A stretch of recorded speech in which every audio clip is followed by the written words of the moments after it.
नमस्कार सम्पूर्णमा म इन्जिनियर राधाकृष्ण पन्त। आज हामी संक्षिप्त रूपमा बोलपत्र तयारी र मूल्याङ्कन सम्बन्धी जानकारी लिनेछौँ। हाम्रो सार्वजनिक खरिद ऐन 2063 र सार्वजनिक खरिद नियमावली 2064 मा आधारित रहेको छ। अनलाइन डकुमेन्ट प्रिपेयर गर्दाखेरि हाम्रो तीनटा युजरहरू हुन्छन्, एउटा क्रिएटर, एउटा रिभ्युअर र एउटा एप्रुभर। पहिलो चरणमा चाहिँ हामीले चाहिँ क्रिएटरले चाहिँ डकुमेन्ट प्रिपरेसन ट्याबभित्र गएर एनुअल प्रोक्युरमेन्ट प्लान प्रिपेयर गर्छ अनि त्यो चाहिँ रिभ्यूको लागि रिभ्युअरलाई पठाउँछ। रिभ्युअरले चाहिँ ठिक छ भने एप्रुभरलाई चाहिँ सेन्ड गर्छ र एप्रुभरले एप्रुभ गर्छ। अनि एप्रुभरले एप्रुभ गरिसकेपछि चाहिँ त्यो एपिपीलाई चाहिँ हामीले अनलक गर्न चाहिँ बिर्सिनु हुँदैन। त्यो चाहिँ पिजिपको काम हुन्छ नर्मली।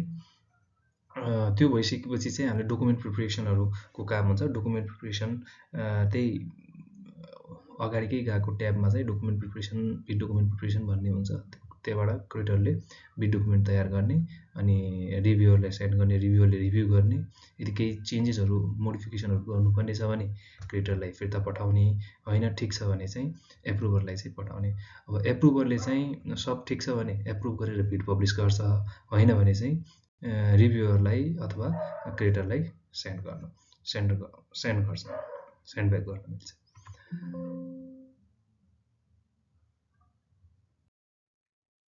खरिद योजना र गुरु योजना, अब एनुअल प्रोक्युरमेन्ट प्लान र मास्टर प्रोक्युरमेन्ट प्लान त्यसको अलिकति फरकहरू छ। अब यदि बजेट चाहिँ 10 करोडसम्मको कार्यान्वयन गर्नुपर्ने छ भने त्यहाँ एनुअल प्रोक्युरमेन्ट प्लान बनाइन्छ। 10 करोडभन्दा माथिको छ भने मास्टर प्रोक्युरमेन्ट प्लान।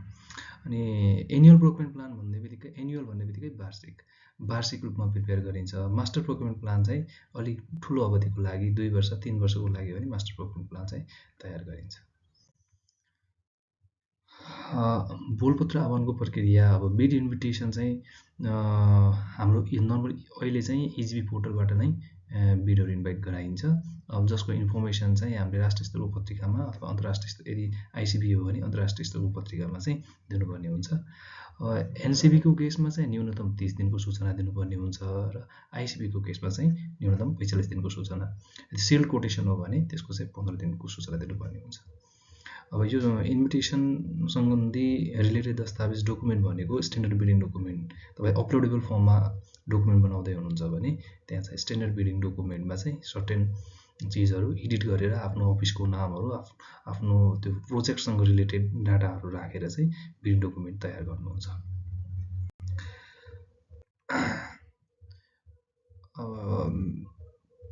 हामीले चाहिँ बिड ओपन हुनुभन्दा अगाडि नै प्रिबिड मिटिङ हामी 10 दिन अगाडि राख्ने गर्छौँ। अब प्रिबिड मिटिङको चाहिँ विशेष भूमिका हुन्छ एउटा दुविधा हटाउने। कुनै बोलपत्रदातालाई चाहिँ केहीमा कन्फ्युजनहरू छ भने चाहिँ त्यो चाहिँ अगाडि नै बिड गर्नुभन्दा अगाडि नै स्पष्ट गर्नको लागि चाहिँ प्रिबिड मिटिङले ठुलो भूमिका खेल्छ। अनि कुनै किसिमको केही संशोधन गर्नुपर्ने छ, केही मिस्टेकहरू छ भने त्यो पनि अब प्रिबिड मिटिङले चाहिँ हामीलाई एकदम सहज गराउँछ। अनि सम्पूर्ण बिडरहरूलाई चाहिँ समान अवसर दिने त अब हाम्रो ई प्रोक्युरमेन्टको एउटा ओब्जेक्टिभ नै हो भन्नुपर्छ। मूल्याङ्कन मापदण्ड तथा प्रणाली, इभ्यालुएसन क्राइटेरिया एन्ड सिस्टम हुन्छ। अब नर्मल 2 करोडभन्दा सानो कोर्समा चाहिँ हामीले डकुमेन्टहरू मात्र हेर्छौँ, तर 2 करोडभन्दा माथिको योजनाहरूमा चाहिँ स्पेसिफिक एक्सपिरियन्सहरू, अनुभवहरू, अनि जनशक्तिहरू, उपकरणहरू, अनि वित्तीय फर्म, वित्तीय अवस्था जसमा टर्नओभरको क्रेडिट लाइनहरू सम्बन्धी पनि हेर्नुपर्ने हुन्छ।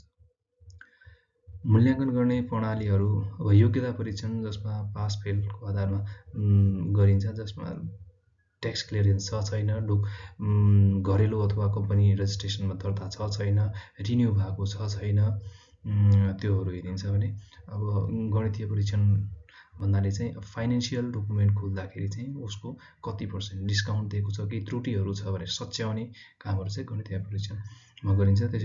त्यस्तै सबैभन्दा न्यून मूल्याङ्कित, जुन चाहिँ सबभन्दा सारभूत रूपमा प्रभावकारी बोलपत्रदातालाई मध्ये न्यून रकम भएको जुन बोलपत्रदाता छ उसलाई चाहिँ हामीले बिड चाहिँ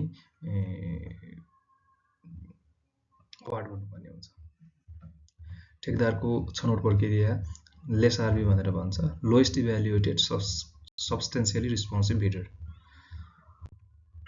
मूल्याङ्कन पछिको चरणहरू अब पोस्ट इभ्यालुएसनमा हेर्ने हो भने हामीले इभ्यालुएसन गरेर चाहिँ सबभन्दा लोएस्ट इभ्यालुएटेड सस्पेन्सिभ रिस्पोन्सिभ बिड पत्ता लगाइसकेपछि चाहिँ हामीले एलओआई लेटर अफ इन्टेन्ट आशयको सूचना दिनुपर्ने हुन्छ 7 दिनको समय दिएर।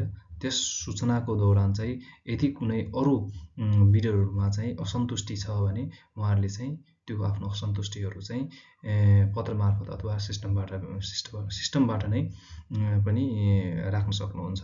त्यो असन्तुष्टिहरूलाई अरूको जवाब दिएर मात्रै हामीले अरू अगाडिको प्रक्रिया बढाउनु पर्ने हुन्छ।